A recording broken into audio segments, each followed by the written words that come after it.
First at 5. From the University of Florida's College of Journalism and Communications, you're watching WUFT News. 2 commission seats are up for grabs in the city of Gainesville elections tomorrow.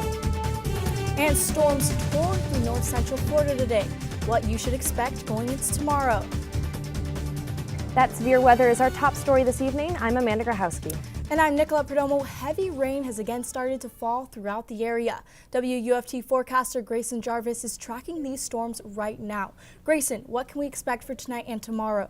Well, for the remainder of this afternoon, at least, we are going to be seeing these heavy bands of rain throughout north central Florida. You can see right here over Gainesville right now, powerful thunderstorms overhead, and it's not just here in Gainesville. You can see right now, checking here, immediately over Gainesville, heavy rain throughout the region, but it gets worse the further south we get, at least for right now. Looking around just north of Micanopy, you can see we're getting into the purple down there. That is very heavy rain, and the possibility of wind damage does exist throughout the region. It's not just there either. All through north central Florida, as we get a little bit more west down towards Newberry, you can see heavy bands of rain. We've got high winds, possibility of hail throughout, and there was even earlier the possibility of a tornado. Now that has mostly died at this point, but that was something we were definitely keeping an eye on moving forward.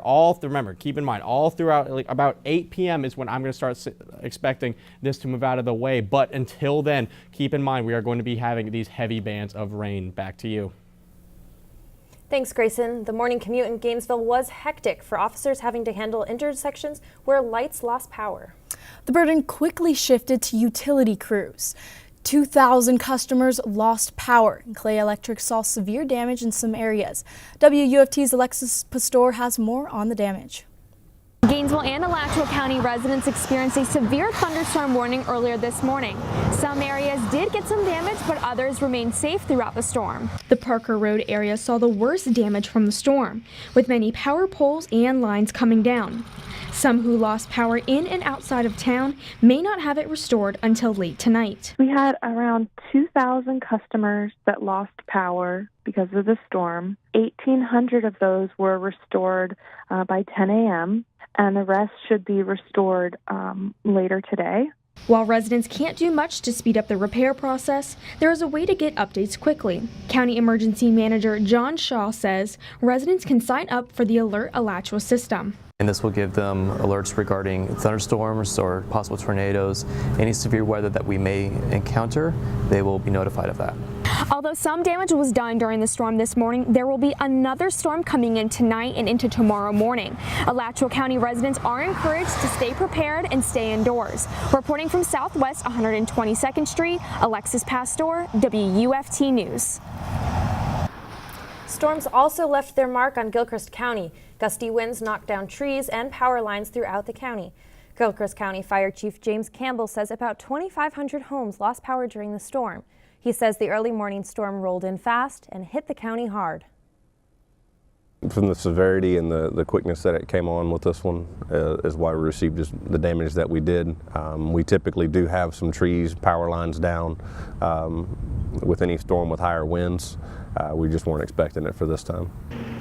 About 700 homes in the county were still in the dark this afternoon. Florida International University students are back on campus following spring break. This comes after the Thursday bridge collapse that left 6 dead. 5 of the victims were removed from under the bridge. 1 died at the hospital. Miami-Dade police say they have accounted for all the victims. At FIU, a moment of silence was held today at 1:47 p.m. for the victims.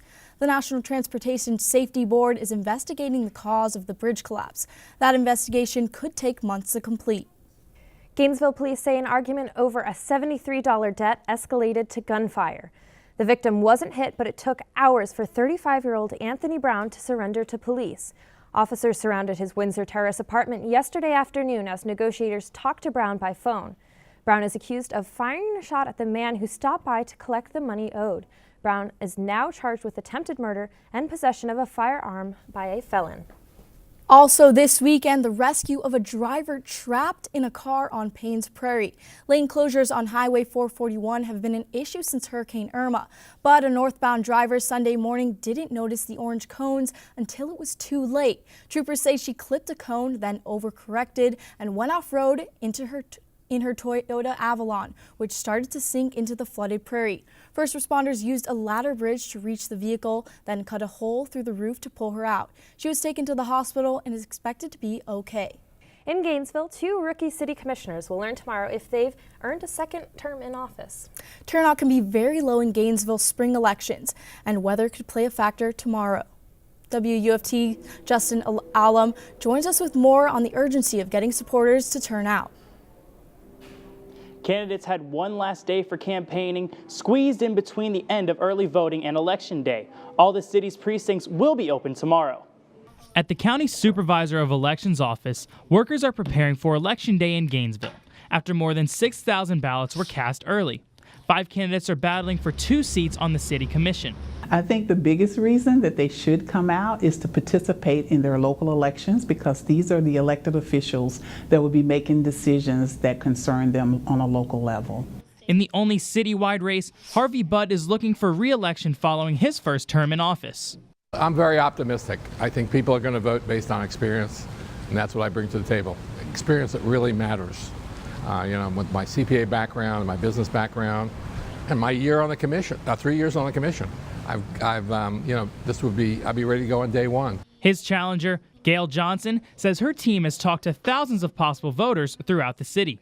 I think that in general, there's been, and we see it nationally and also locally, a lot of people are yearning for change. Like the status quo isn't good enough anymore. So I think that people have been really receptive to my campaign because of that.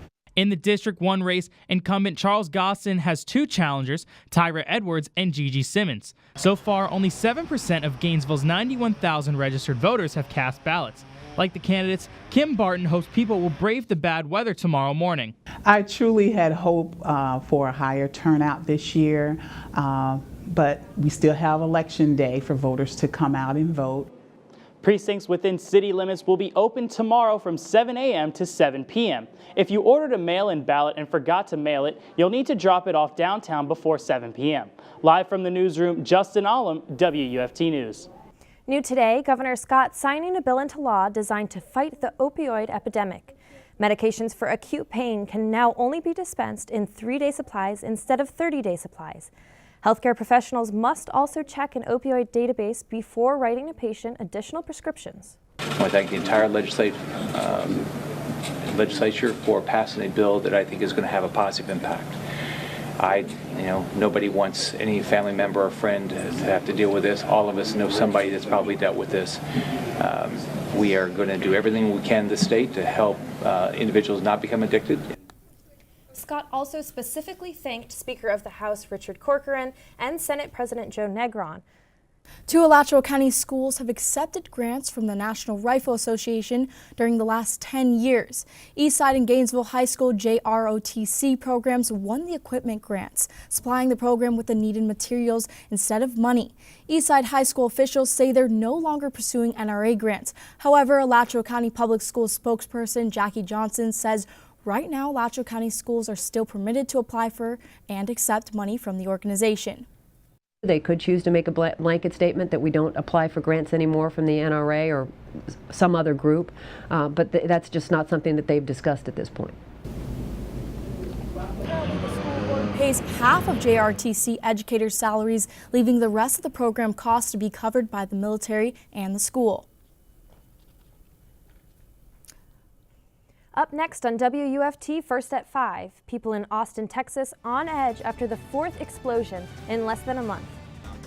And I am continuing to track the significant weather throughout north central Florida. Stay with us for the latest on when you can expect this to blow over.